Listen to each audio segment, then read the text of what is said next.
Assalamualaikum warahmatullahi wabarakatuh. Pada pagi hari ini kita akan belajar tentang tata nama senyawa. Ya, ini materi yang belum Ibu ajarkan kemarin ya. Tata nama senyawa ini nanti kita bagi menjadi dua macam, yaitu senyawa biner dan senyawa poliatomik. Nah, terlebih dahulu yang pertama, tata nama senyawa biner. Senyawa biner itu apa sih? Yaitu senyawa yang terdiri atas dua unsur yang berbeda. Ya, misalkan NaCl, natrium klorida, ya tersusun atas Na dan Cl. CO2 berarti penyusunnya C dan O, itu yang namanya senyawa biner. Oke. Nah, senyawa biner ini sendiri terbagi menjadi dua macam. Yang pertama, senyawa ionik. Senyawa ionik sudah kita pelajari di semester yang lalu, yaitu penyusunnya logam dan non-logam. Cara penamaan senyawanya bagaimana? Penamaan senyawanya, unsur yang pertama diikuti nama unsur yang kedua plus akhiran ida. Ya, jadi logamnya disebutkan dulu, kemudian non-logamnya, kemudian diakhiri dengan akhiran ida. Kalian perhatikan di sini contohnya KCl. K itu golongan 1. Ingat golongan 1 itu banyak logamnya, kecuali H ya di situ ya. Cl golongan 7. Ya, golongan depan dan golongan belakang itu ionik pada umumnya.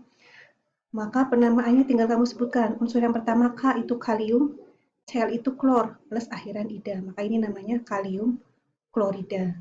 Kemudian contoh yang lainnya, NaBr berarti natrium bromida. Nah, seperti itu. Kemudian yang lainnya, kalau misalkan di sini ada angka 2-nya, misalkan MgCl2, penamaannya tetap sama, ya, magnesium klorida. Ya, jadi tidak usah diberi tambahan apapun kalau senyawanya ionik. Nah, akan lain jika kita menggunakan sistem yang ini, menggunakan pilox. Ya, ini biasanya digunakan untuk logam-logam yang transisi. Kalian perhatikan di sini. Fe di sini besi ini logam transisi atau golongan B. Coba kalian tentukan piloxnya Fe di sini itu berapa sih? Cl min 1. Min 1 kali 2, min 2. Maka Fe-nya biar 0, min 2 tambah berapa? Min 2 tambah 2. Maka Fe-nya adalah besi 2 klorida.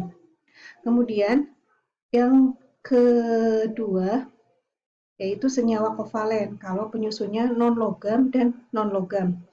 Agak berbeda dengan yang tadi, kalau yang ini tata cara penamaannya, jumlah atomnya disebutkan. Ya. Jadi jumlah atom unsur yang pertama, diikuti nama unsurnya yang pertama, diikuti jumlah atom yang kedua, diikuti nama unsur yang kedua, plus akhiran ida. Nah, jumlah atomnya itu ditulis dalam bahasa Yunani. 1 mono, 2 di, 3 tri, dan seterusnya. Nah, contoh ini sudah familiar sekali. CO berarti karbon monoksida.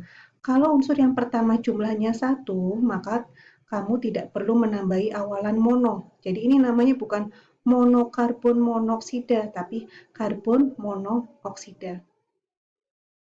CO2 ya namanya karbon dioksida, bukan monokarbon dioksida. Contoh lainnya misalkan P2O3. P2, P-nya ada 2, maka di. P itu fosfor, di fosfor. O-nya ada 3, 3 itu apa? Tri. Maka di fosfor trioksida. Ya, penamaannya semacam itu. Nah, ini untuk senyawa yang kovalen. Kemudian yang kedua yaitu untuk senyawa poliatomik. Poliatomik itu berarti penyusunnya lebih dari 2 atom.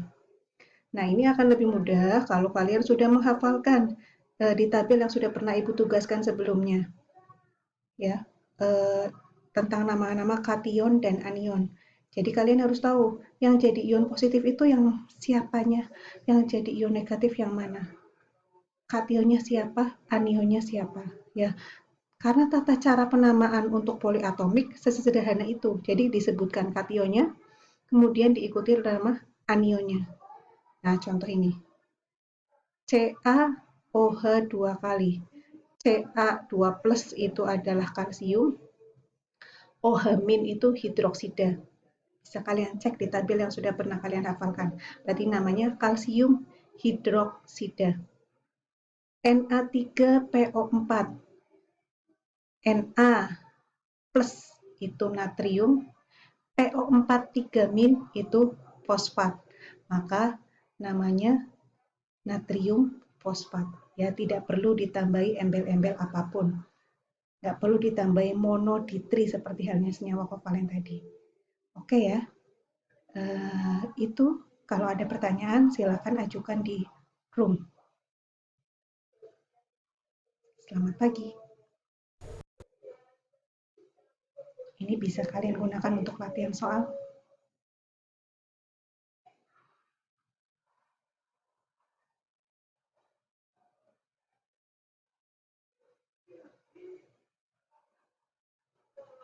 Nah, kalian bisa coba menjawabnya di room langsung ya, di komen. Atau bisa juga kalian kirim jawabannya lewat WhatsApp di 0855 2633 0436.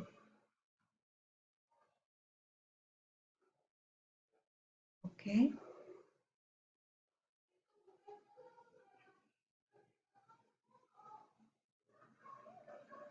Sudah cukup ya. Silakan nanti kalian kirim jawabannya. Gue tunggu ya.